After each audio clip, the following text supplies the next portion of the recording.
Bienvenidos al capítulo número 13 de Hablemos de Vivienda y hoy, ¿de qué vamos a hablar?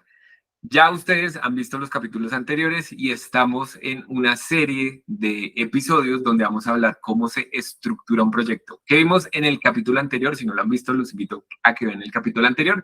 Vimos normatividad y cómo se hace un estudio de mercado para decidir qué tipo de producto se construye. Hoy, ¿qué vamos a ver? Prefactibilidad. ¿Qué vamos a poner? Los números para ver si el negocio es rentable o no. Y para eso hay que hacer su respectivo análisis tanto de los ingresos como los egresos y saber si el proyecto da utilidad o no. Y para eso, pues vamos a continuar con el proyecto que ya veníamos estudiando. Y en estos momentos, pues Lucas va a iniciar con la conversación y nos va a contar cómo se hace una prefactibilidad para encontrar si el proyecto da utilidad o no. Buenas tardes para todos y la invitación hoy es a que aprendamos un poco de la prefactibilidad económica. Vamos a hablar de números que, como les hemos dicho en este capítulo, es lo que nos gusta a nosotros aquí, presentar las cifras, abrir un poco como ese tamaño y digamos que cómo se estructuran los proyectos y pues esta parte que es muy importante, que es la estructuración financiera o cómo son, digamos que los números redondos de este negocio. Ya más adelante vamos a ir, digamos que focalizando o puntualizando sobre algunos temas específicos, pero hoy les queremos hablar de un elemento que se hace, que se llama la prefactibilidad económica. Entonces, lo primero que se tiene que tener en cuenta es los ingresos, las ventas de los apartamentos y los parqueaderos, en el caso, en los proyectos de vivienda novis, en el que también los parqueaderos se pueden vender. Recordemos que en vivienda de interés social, el precio de la vivienda está determinado en salarios mínimos y solamente se puede vender un inmueble o un apartamento. No se pueden vender adicionalmente ningún tipo de parqueadero ni depósito. Tiene que estar incluido dentro del valor. Por eso la vivienda de interés social tiene parqueaderos comunales en muchos casos. Entonces, para nuestro ejercicio tomamos un proyecto cualquiera de los que hemos estudiado en Grupo Macana. Tenemos en la primera parte ventas de apartamentos y ventas de parqueaderos por un total de 51.791 millones de pesos. Esto es un proyecto que simplemente analizamos en algún sector de Bogotá, donde establecimos que el precio de venta por metro cuadrado iba a ser de 10.200.000 pesos. Recuerden que ese precio sale también del estudio de mercado que hicimos de los otros proyectos, de los ritmos de ventas y sobre todo, digamos que es lo que nos permite determinar a qué precio podríamos salir. Y en este caso establecimos que el precio de los parqueaderos iban a ser 35 millones de pesos. Entonces tenemos unos ingresos por 51.791 millones de pesos. Y a partir de ahí empezamos a determinar cuál es la estructura de costos de un proyecto para finalmente llegar a la utilidad. Entonces, Sergio, ¿cuál es el primer ítem dentro de esa estructura de costos? Cuéntanos un poco cómo se determina el valor del terreno. El primero que todos necesitamos es conocer cuánto cuesta el lote. El lote va a definir mucho sobre el predio, o sea, que se puede construir, pero también hay que negociar con el dueño del lote. Las constructoras como tal, pues no tienen un pool de lotes donde van a construir, sino se los compran a alguien más. Y esa negociación existen muchas formas de negociar un lote. Entonces, la más común es, hay un plan de pago, se definen unas cuotas y se paga la totalidad del terreno. La que más nos interesa al sector de la construcción son esos lotes en aporte, es decir, no se paga la totalidad del lote en un inicio, sino se va utilizando el mecanismo de acuerdo al número de ventas, o se puede hacer contraescrituración o contrautilidad, se paga ese porcentaje del lote al dueño del lote. Entonces, el que aporta el lote se vuelve socio del proyecto, está junto a esa utilidad final. Y en ese esquema donde hay unas utilidades finales, pues tienen unos rendimientos mucho más altos que si en estos momentos pues se paga de contado el lote, porque van a esperar también ser partícipes de esa utilidad. ¿Cuáles son los riesgos cuando una persona compra un lote así? En este caso, pues una constructora, que la persona que lo está vendiendo pues tenga afán de que le compren el lote, la totalidad del lote. Entonces ahí hay que negociar. Y de ahí se desprenden muchas formas. Hay otros que quieren aporte de área, entonces también se les dan apartamentos, el equivalente del valor del lote, en fin. O sea, modalidades para negociar un lote, hay tantas como la imaginación de las dos partes que se están sentando les dé. Entonces, para este lote, pesa el 15.4% del total de las ventas. Entonces, ustedes van a ver aquí hay unos porcentajes, cómo se calculan esos porcentajes. Cogemos el total de las ventas y sobre eso calculamos cuánto pesa los otros gastos sobre esa totalidad de ventas. Entonces el 15.4 es un monto considerable. Más o menos en cuánto pueden estar el valor de los lotes, me atrevería a decir que un 15 a un 20% es lo normal de venta de un lote. Ya un lote que pese más del 20% de las ventas se considera un lote muy caro. De pronto hay que negociarlo y lo que puedan conseguir menores del 15, pues están haciendo un muy buen negocio. Ese sería el primer ítem, Lucas. Perfecto. Y el segundo ítem de los costos es el costo directo de construcción. Aquí lo llamamos como construcción. ¿Y por qué es el más importante? Porque esto es lo que, digamos, que agrupa todo lo que llamamos pegar los ladrillos o la obra en general. Digamos que el costo directo es construir el edificio, es comprar los materiales de construcción, pegarlos y digamos que toda la obra física. Entonces, miremos que en este ejemplo tiene un costo de 22.655 millones de pesos, que es el 43.7% del valor total de las ventas. Es decir, es el ítem más importante y es el más relevante. ¿Y por qué es muy importante la definición de esto? En eso creo que muchas constructoras nos hemos equivocado en ser de pronto por buscar cerrar la factibilidad, establecer una cifra de pronto optimista de que vamos a poder llegar a un costo directo bajito. En este caso, la recomendación es tener un presupuesto detallado, lo más detallado que puedan, antes de cerrar en una negociación o antes de iniciar la construcción, para que tengan, digamos que ese orden de magnitud de cuánto va a costar. Para este caso en particular, el arquitecto nos entrega entonces, con el estudio de cabida que vimos en el video pasado, nos entrega el área total construida y el área total vendible. Y esa área total construida, nosotros hemos determinado que para este proyecto en particular, va a tener un valor o un costo de metro cuadrado de 2.600.000 pesos y establecemos unos incrementos por año porque los materiales suben. Entonces, digamos que para el 2024 un incremento del 8% y para el 2025 un incremento del 5% en los materiales. Eso es porque las obras se presupuestan hoy, en el año cero, pero las obras normalmente duran 2 años. Eso quiere decir que cada año va a estar incrementando el valor de los materiales y el valor de la mano de obra. Y al ser este un ítem tan importante, pues se debe tener en cuenta en que el valor del presupuesto hoy va a tener unos incrementos de costos. Entonces, para este caso, costo directo de construcción, 2.600.000 pesos. Estamos hablando de un proyecto en un sistema de construcción tradicional, con acabados, y estamos hablando de 22.655 millones de pesos. Y los derechos y servicios es un ítem, digamos que más bajo, pero que también se contempla dentro de la factibilidad, pesa solamente el 0.5% y corresponde a la conexión de servicios públicos final de los proyectos y los derechos de conexión. Estamos hablando de derechos de conexión de gas, energía y acueducto, y eso tiene en este proyecto específico un costo estimado de 265 millones de pesos. Ahora, Sergio, cuéntanos cómo se distribuyen los honorarios dentro de una factibilidad. Bueno, ¿qué son los honorarios? Yo sé que ustedes cuando van a una sala de ventas, de pronto si no están muy metidos en el negocio, ven que hay varios actores dentro de la construcción de ese proyecto. No solo está el que construye, sino el que gerencia, el que vende, y ahí salen pues varios actores dentro de este edificio, de este proyecto. ¿Qué son los honorarios? Es lo que se le paga a cada uno de esas empresas por ejecutar esa labor. Entonces, miremos en el lado izquierdo, este valor del que pesa el 15.3% dentro de la factibilidad, ¿cómo se descompone? Están los horarios de gerencia. ¿Qué hace la gerencia de proyectos? Es el que está a cargo de liderar todo el proyecto como tal. Está a cargo de los trámites, está a cargo del tema normativo. Son los que lideran todo, y también el tema financiero, son los que hacen los números. Normalmente este tipo de factibilidad lo va a hacer la gerencia de proyectos. Hay empresas que solo se dedican a gerenciar, hay otras empresas que hacen todo: gerencia, construye, comercializa. Y ustedes van a ver que en la publicidad sale la función de cada uno. Ese es el primero. La gerencia pesa un 3%. ¿Y ahí qué incluye? Pues todas las personas que están contratadas por la empresa haciendo la gerencia de ese proyecto. Normalmente está o un director de proyectos o un coordinador de proyectos y pues los que ayudan para que llegue a ese fin. Seguimos con la comercialización, que también pesa un 3% de la factibilidad. Esta comercialización, pues como su nombre lo indica, son los encargados de hacer las ventas. Entonces hay un equipo comercial contratado para hacer las ventas. Las chicas de sala de ventas, las personas, el jefe de sala, el director de comercial, todos los que hacen tema de publicidad, están contratados ahí para que el proyecto pues, se pueda promocionar y sea vendido.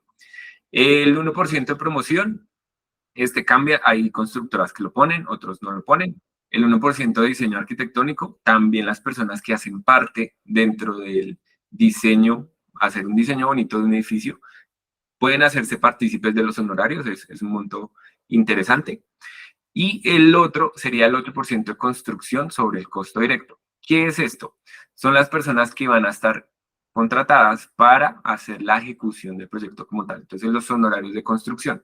Hay que diferenciar las personas que van por el costo directo, que es el que nos explicó Lucas, y las personas administrativas que irían por lo que se llama los honorarios de construcción, que sería el 8% del costo directo como tal. Ese sería el ítem de honorarios. Entonces, una constructora no solo tiene ingresos por la utilidad, sino también los honorarios. Y los honorarios normalmente se van es al personal que hace que todo suceda. Listo, Lucas. Eso sería honorarios. Continúo con el siguiente, que es impuestos. Pues, como su nombre lo indica, es lo que debemos pagarle a las entidades encargadas. Normalmente, ¿uno que paga? Los impuestos, el más grande, la licencia. Y todo lo que se desprende, pues, de pagar una licencia de construcción a una curaduría.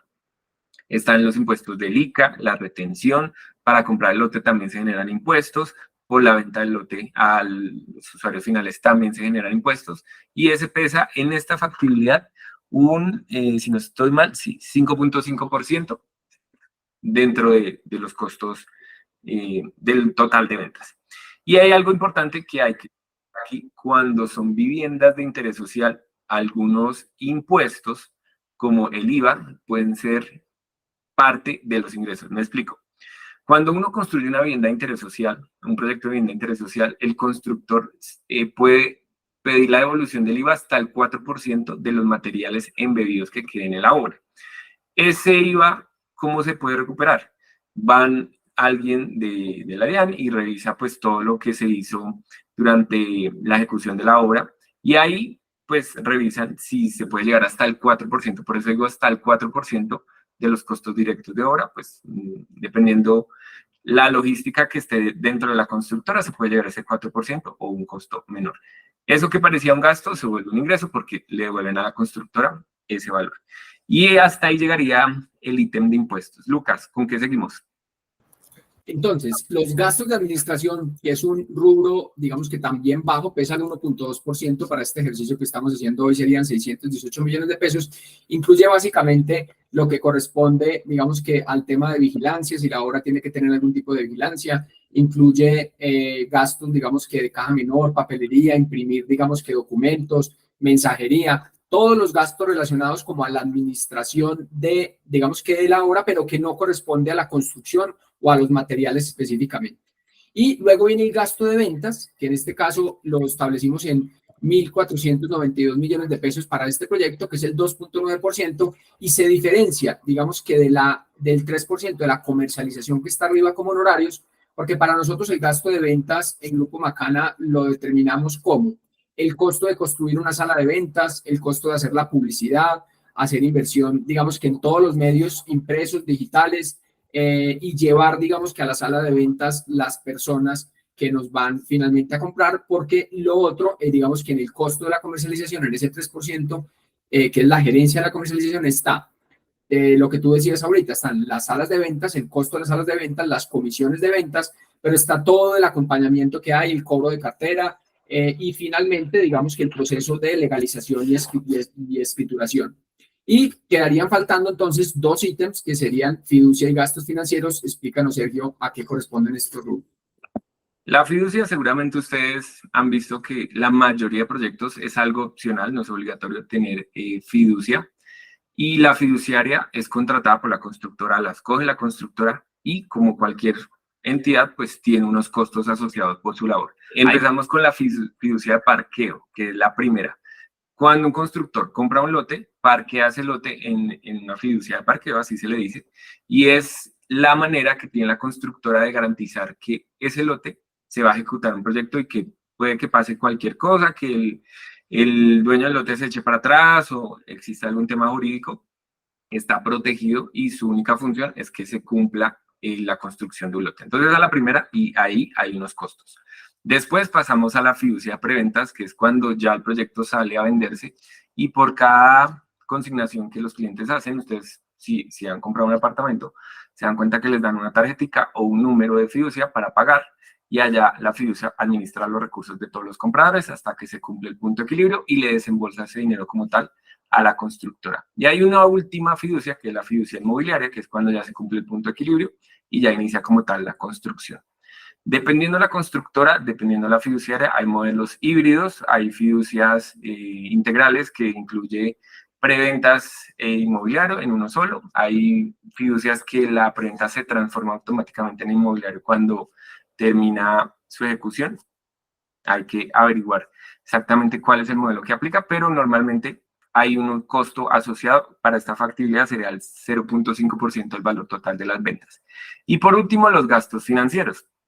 Y esta es la parte donde la constructora también tiene que pagar por pedir dinero tanto a los socios, porque los socios también le prestan dinero al proyecto como tal, como a los bancos. Los créditos constructores, pues es un dinero importante que se pide a los bancos, generan gastos financieros y hay que pagar intereses, hay que pagar corrección monetaria y otros gastos asociados, y pesa casi el 6%. O sea, los bancos también le cobran a la constructora por construir, más o menos en esta factibilidad pesa el 6% de todas las ventas. Y ya terminamos con la utilidad, Lucas. Perfecto. Entonces, digamos que esto es a grandes rasgos un PIG, digamos que como se hace en las empresas, que finalmente el PIG determina cuáles son los ingresos y cuáles son los costos o gastos de la empresa, y al final queda una utilidad. De la misma forma se hacen en los proyectos inmobiliarios, en los que una vez se le restan toda la estructura de costos que tenemos a los ingresos, queda una utilidad. En este caso, una utilidad de 4.600 millones de pesos, que corresponde al 9%. Y aquí te hago una aclaración, Sergio. En los gastos financieros, al menos desde la óptica del Grupo Macana, solamente están incluidos el costo financiero de pedir el crédito constructor y el flujo de caja, digamos, que permite pagar los intereses del crédito constructor. Porque la utilidad es la que permite devolverle, digamos, que los intereses a los socios que aportaron los recursos para desarrollar el proyecto. Entonces, para nosotros esa utilidad se queda quienes ponen en su, digamos que en su mayoría, los recursos para desarrollar el proyecto, se quedan con parte de esa utilidad, y también se reparte con quien, o con el desarrollador o con el constructor que pone la firma para el crédito constructor, que en realidad es lo que revierte o tiene, digamos, que más riesgo dentro de este negocio, y es quién va a asumir la responsabilidad de sacar un crédito constructor ante un banco, y esa responsabilidad pues tiene un costo financiero, que en este caso es la utilidad. Entonces, hay personas, o digamos que históricamente se cree que los constructores, digamos que son personas muy adineradas, o que realmente los proyectos de construcción son muy rentables. Pues les quiero decir que no, esto es un proyecto novice que deja una utilidad al final del 9%, que comparado con algunos otros negocios o con un retail o con alguien que puede tener utilidades de, si alguien llegó a pensar que este negocio era de 25 o 30% de utilidad, está muy lejos. Los proyectos BIS, incluso que nosotros desarrollamos, están en utilidades entre el 5 y el 7% máximo, incluida la devolución del IVA, pero son negocios de un volumen importante, son negocios muy riesgosos que tienen una utilidad del 9%, y como decías ahorita, se suma con los honorarios en los que, digamos que el constructor puede hacer algunas gestiones.